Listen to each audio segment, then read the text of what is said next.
बघा फळ्यावर अजून 2 एक्झाम्पल दिलेले आहेत. Example, what is the value of linear velocity. Omega दिलेला आहे आणि आर दिलेला आहे. हे एक्झाम्पल वाटले की थोड्या जणांना वाटेल की v is equal to r omega असं काहीतरी असेल. मग डायरेक्ट त्याचा गुणाकार करतील, पण गुणाकार करायचं नाही आहे. मी हा जो फॉर्म्युला लिहिलेला आहे तो ओनली मॅग्निट्यूड लिहिलेला आहे, पण आता मात्र व्हेक्टर फॉर्म मध्ये दिलेला आहे. आय जे के म्हणजे x axis, y axis, z axis मध्ये. आता मात्र फॉर्म्युला असणार आहे v is equal to omega cross r. Vector product मध्ये आपल्याला गुणाकार करायचा आहे याचा, आणि तो असणार आहे आय जे के. पहिल्यांदा जी क्वांटिटी दिलेली आहे ती लिहायची आहे ओमेगा. ओमेगा किती आहे 3 मायनस 4 1. आर किती आहे 5 मायनस 6. क्रॉस प्रोडक्ट न आपल्याला गुणाकार करायचा आहे. व्ही इज इक्वल टू पहिल्यांदा आय प्लस मायनस जे आणि या ठिकाणी प्लस प्लस मायनस आणि प्लस.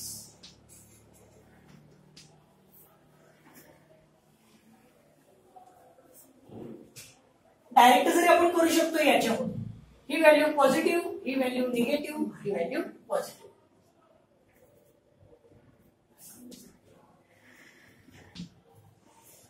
या ठिकाणी मी आय लिहितो. आय मायनस जे आणि प्लस के.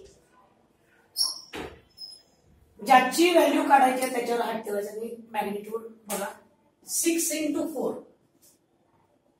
24 मायनस 6 अपोजिट घ्यायचा आहे प्लस मायनस 24 प्लस 6. जे ची काढायची आहे, जे वर हात ठेवा. 6 into 3 18. चेंज करायचं नाही. 5 into 1 5. अपोजिट निगेटिव्ह करायचं म्हणजे 18 मायनस 5. के घ्यायचं आहे 6 मायनस 18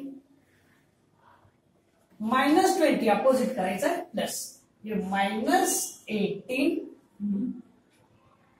प्लस 20 प्लस 20.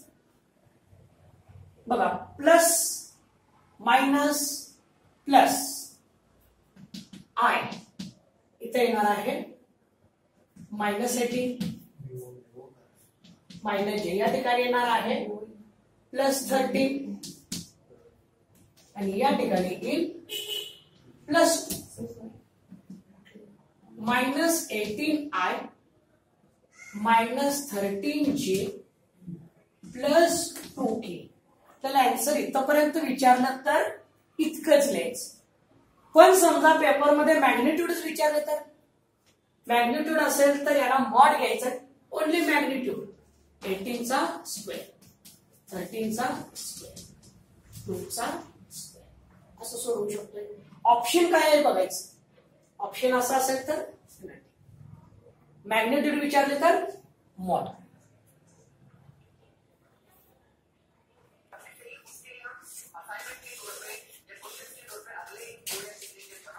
फळ्यावर आणखीन एक एक्झाम्पल दिलेलं आहे. एक्झाम्पल काय दिले बघा. Angular velocity increase 600 to 200 2014 RPM revolution per minute in 10 second. एक ऑब्जेक्ट आहे 600 RPM टू 2400 RPM 10 सेकंड मध्ये जाईल. Find the number of revolution made during this time. त्यानं किती रेव्होल्यूशन केलेले ते काढायचं आहे आपल्याला. आता विचार करा की पूर्ण रेव्होल्यूशन आपल्याला काढायचे, त्याचे रेव्होल्यूशन झाले किती. म्हणजे पहिल्यांदा आपल्याला थीटा काढायला पाहिजे. जर आपण थीटा काढणार असेल, समजा सुरुवातीला डायरेक्ट फॉर्म्युला लिहूया. मी लिहितो की थीटा काढायचं. आपल्याला काय काढायचं, नंबर ऑफ रेव्होल्यूशन म्हणजे theta divided by 2 pi. Theta माहित आहे काय? नाही माहित. मी थिटा काढायचा फॉर्म्युला बघतो. फॉर्म्युला बघा, लिनियर मधला घेतला तर चालते. S is equal to u t plus half a t square. आणि अँग्युलर मध्ये जर घ्यायचं असेल आपल्याला, theta is equal to omega 1 t plus half alpha t square. कोणकोणत्या किमती दिल्यात बघा. ओमेगा 1 काढू शकतोय. ओमेगा 1 या ठिकाणी मी लिहितो बघा. ओमेगा 1 असणार आहे 2 पाय एन. 2 पाय नंबर ऑफ रेव्होल्यूशन 600 आरपीएम आहे, म्हणजे 600 डिवायडेड बाय 60. या ठिकाणी असणार आहे 60, या ठिकाणी असणार आहे 10, 20 पाय. मला एक व्हॅल्यू मिळालेला आहे. Theta is equal to omega 1 म्हणजे 20 पाय. टाइम किती दिलेला आहे आपल्याला? 10 सेकंड प्लस हाफ. अल्फा माहित नाही आहे आपल्याला, आणि टीचा स्क्वेअर म्हणजे सेकंदला 10चा स्क्वेअर. अल्फा काढलं जायचे. अल्फा म्हणजे अँग्युलर एक्सेलरेशन. अँग्युलर एक्सेलरेशन काय असेल बघा. Omega 2 minus omega 1 divided by T. Omega म्हणजे 2 पाय n2 minus n1 divided by 2 पाय. टी 10 सेकंड आहे. n2 आणि n1 600 आणि 240. 600 डिवायडेड बाय 60 म्हणजे 10. n1 म्हणजेच 10. n2 किती असेल? n2 2400 divided by 60. आपण 60% भागलेला आहे, कारण रेव्होल्यूशन पर मिनिट एका मिनिटाचे फेरे येते. मग 1 मिनिटाचे सेकंद 60. 40 इथं असणार आहे 40 मायनस. आपण असं लिहू शकतो 2 पाय इंटू 30 डिवायडेड बाय 10 म्हणजेच 6 पाय. आपण अल्फाची किंमत काढलेली 6 पाय, ती किंमत आपण इथं लिहूया 6 पाय. आता ही जी व्हॅल्यू आहे, ही व्हॅल्यू आपल्याला काढायची आहे, आणि हे या ठिकाणी 200 पाय इंटू, मी या ठिकाणी लिहितो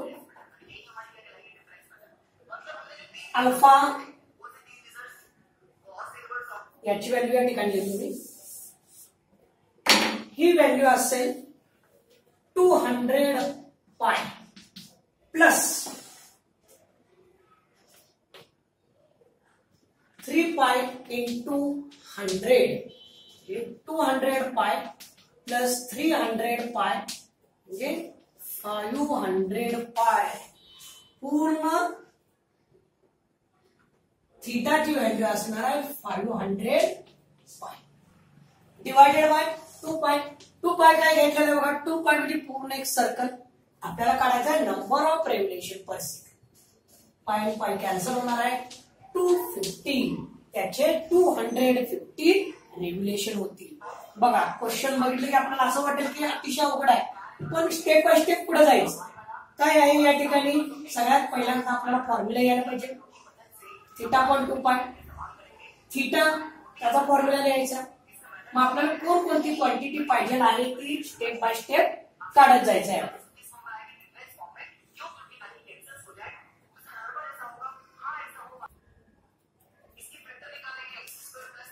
आता एक्झाम्पल काय दिलेलं आहे बघा.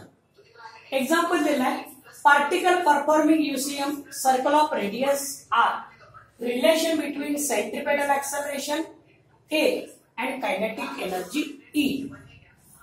असा जर क्वेश्चन आला की रिलेशन ए बरोबर दाखवायचं, की आपल्याला कायनेटिक एनर्जी पहिल्यांदा माहित पाहिजे. ती कायनेटिक एनर्जी असणार आहे हाफ एम व्ही स्क्वेअर. ही कायनेटिक एनर्जी माहिती आहे आपल्याला, पण रिलेट करता यायला पाहिजे. बघा कशा प्रकारे रिलेट करायचं आहे. पहिला सेंट्रीपेटल ऍक्सलरेशन किंवा रेडियल ऍक्सलरेशन v²/r. मला आता इथं कायनेटिक एनर्जी आणायची. मला कायनेटिक एनर्जी आणायला पाहिजे म्हणजे मला छेदामध्ये पहिला 2 पाहिजे आहे. मग मी 2 न गुणतो, 2 न भागतो. मग मला हाफ तर झालेला आहे, v² पण झालेला आहे. बघा हे मला मिळालेलं आहे, हे मिळालेलं आहे. मला मास पाहिजे आहे. मग मास दोन्हीकडे मास घेतो मी. बघा कायनेटिक एनर्जी तयार झाली नाही. बघा मी या ठिकाणी लिहितो हाफ mv², म्हणजे हाफ mv². शिल्लक काय राहिलेला आहे, इथं 2 राहिलेला आहे, इथं m राहिलेला आहे आणि इथं r राहिलेला आहे. 2/mr. बघा कायनेटिक एनर्जी तयार झालेली आहे. मग ह्याला काय म्हणणार कायनेटिक एनर्जीला, ई. काय तयार होईल बघा, 2/mr. ऑप्शन काय बघा, ऑप्शन जी क्वांटिटी कमी आहे न्यूमरेटर आणि डिनॉमिनेटर मध्ये घ्यायचे. 2 कमी होता, 2 लिहिलेला आहे. मास कमी होता, m लिहिलेला आहे आणि तयार केलेला आहे. सेम तसंच एक्झाम्पल मी इथेही घेतलेलं आहे.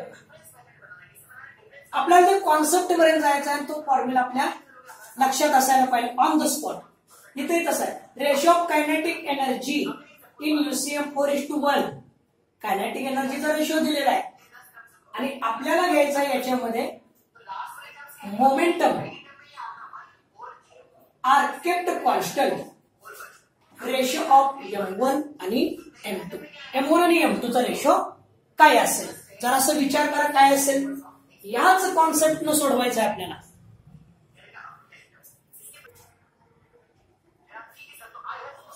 बघा विचार करा,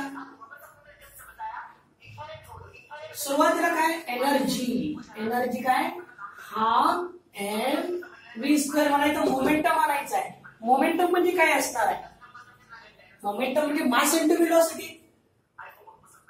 पण मास एकच आहे या ठिकाणी. मग मी काय करतो, m आणि m दोन्ही ठिकाणी लिहितो. जिथे काय तयार होईल बघा, एक हाफ, दुसरं काय असेल अजून m. हे दोन्ही इथे येईल, m आणि m².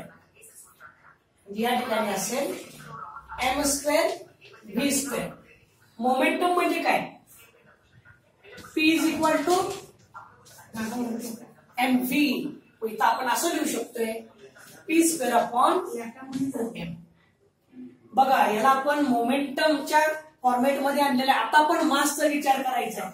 Kinetic energy inversely proportional मास. बघा कायनेटिक एनर्जी इन्व्हर्सली प्रोपोर्शनल मास आहे, त्याचे इन्व्हर्ट उत्तर लिहायचं आहे. m1 आणि m2 काय असेल, अपोजिट लिहा तुम्ही. इथं काय 4:1, 1:4. फक्त आपल्याला रिलेट करता यायला पाहिजे.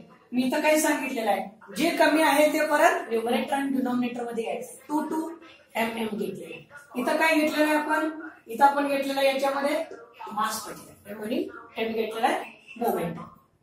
अशा प्रकारे आपल्याला एक्झाम्पल सोडवता यायला पाहिजे. कसेही क्वेश्चन विचारतील पण कॉन्सेप्ट आपल्याला यायला पाहिजे. बघा असा जर विचारला क्वेश्चन, जर असा विचारला, टेन्शन विचारलेला आहे A B C आणि आपल्याला दिलेलं आहे की A मध्ये दिलेलं आहे टेन्शन A B C, समान दिलेलं आहे टेन्शन A B C किंवा टेन्शन A B C किंवा टेन्शन A B C, असं काहीही देते. पण आपल्याला माहित पाहिजे की टेन्शन सगळ्यात हायएस्ट असणार आहे बॉटमला. जर तसं ऑब्जेक्ट वर वर जाईल, टेन्शन कमी कमी कमी कमी, या ठिकाणी टेन्शन 0 असणार. हा इतकाच कॉन्सेप्ट माहित पाहिजे की टेन्शन हायएस्ट, टेन्शन कमी कमी कमी होत जाणार. व्हेलॉसिटी हायएस्ट आहे, व्हेलॉसिटी कमी कमी कमी कमी डिक्रीज होत जाईल. ऑप्शन जर विचार करा तर ऑप्शन याच्यामध्ये असेल टेन्शन ए ला जास्त आहे, टेन्शन बी ला कमी आहे, सी ला एकदम कमी आहे आणि या ठिकाणी मी डी जर पॉइंट घेतले की tension P equal to tension D असेल. बघा असं कुठलाही फक्त कॉन्सेप्ट माहित पाहिजे आपल्याला, कोणताही क्वेश्चन तयार करता येईल आपल्याला, तो सुटायला पाहिजे. ओके, आता आपण पुढं ग्रॅव्हिटेशन घ्यायचं आहे, त्याची तुम्ही जरा तयारी करा. मी अशा प्रकारे एक्झाम्पल घेतो.